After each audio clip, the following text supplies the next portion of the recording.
I would like to present to you a case for the historical existence of Jesus. Lately, there have been many people who have been claiming that there is no evidence to verify his actual existence. It has become so widely claimed by recent speakers that most of us take for granted what we have been told, although it is rare to find anyone who has actually looked for themselves to verify this claim. First, you should know that this view is a new one. All throughout history, skeptics used to claim that Jesus didn't rise from the dead, or that his miracles were only parlor tricks, or that the disciples stole his body from the tomb, but they never claimed he didn't exist. Claiming that he never existed only became possible recently due to the long period of time that has passed since the first century. In actuality, there is much more evidence for Jesus' existence than there is for almost any important or famous person of that time. In this presentation, we will be using only non-biblical evidence. In other words, we won't be using the Bible to prove the Bible. We will also be stopping after every account to address the typical skeptical questions about each claim. I warn you though, if you watch this video, you will no longer be able to believe that there is no evidence for the existence of Jesus, and you might even start to question the integrity of the research of those that have told you that there isn't. I will be quoting from a website called thedivineevidence.com, and I will link it in the description section of this video. Cornelius Tacitus lived from 55 to 120 AD. Tacitus was a 1st and 2nd century Roman historian who lived through the reigns of over half a dozen Roman emperors.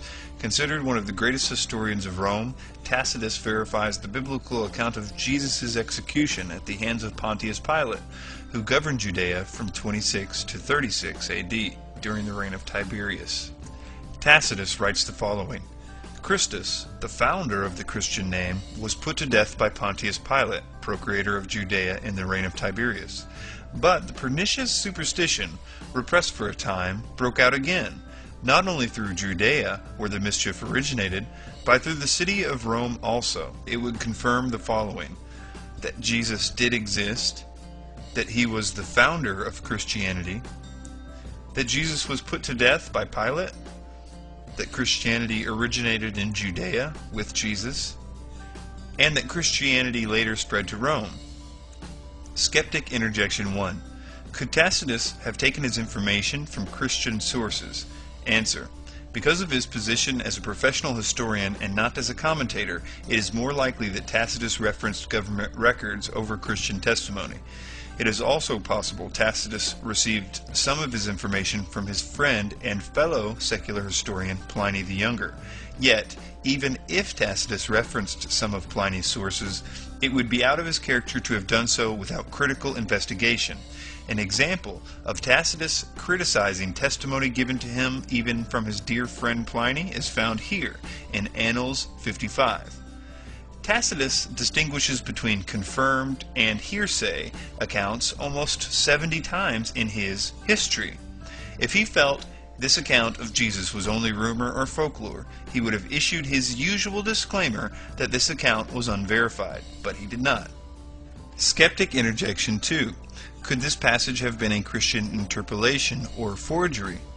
Answer: judging by the critical undertones of this passage, it is highly unlikely. Tacitus refers to Christianity as a superstition and an insuppressible mischief. Furthermore, there is not a surviving copy of Tacitus's Annals that does not contain this passage. There is no verifiable evidence of tampering of any kind in this passage. Skeptic Interjection 3. Why is this passage not quoted by the early church fathers? Answer: due to the condescending nature of Tacitus's testimony, early Christian authors most likely would not have quoted such a source, assuming Tacitus's writings were even available to them. However, our actual answer comes from the context of the passage itself. Nothing in Tacitus's statement mentions anything that was not already common knowledge among Christians. It simply provides evidence of Jesus' existence, which is a topic not debated at this point in history. Let's move on to Lucian of Samosata. Lucian was a 2nd century Greek satirist and rhetorician who scornfully describes his views of early Christianity. Though he ridicules the Christians and their Christ, his writings confirm Jesus was executed via crucifixion and that he was the founder of Christianity.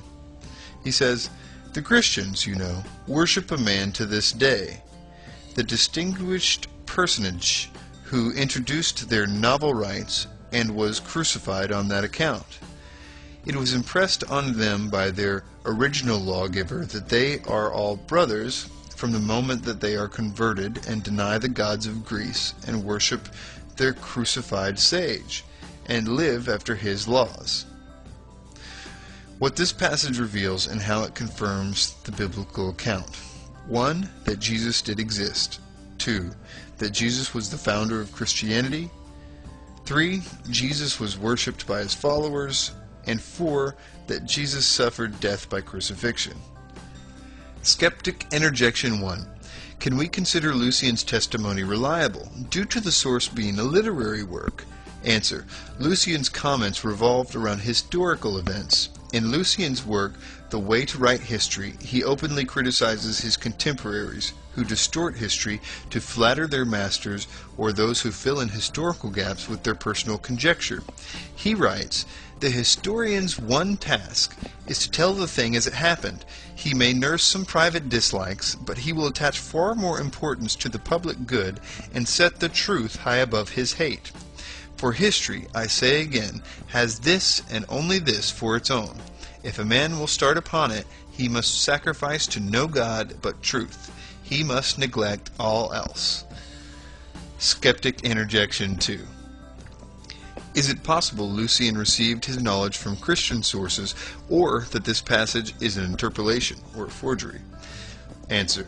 Seeing how adamant Lucian was in regards to historical accuracy and critical investigation, our answer is an emphatic no. As to the passage being a Christian forgery, chances are that the reference to Jesus would be far more favorable if this were so. Lucian refers to Jesus only as a man, a lawgiver, and a sage. Human, not divine descriptions. He never once refers to Jesus as a god. Furthermore, there isn't anything in the above statement that reveals what wasn't already known. It merely asserts that Jesus lived, preached, and died. Remember, at this time, Christians were trying to prove Jesus' divinity, not his existence.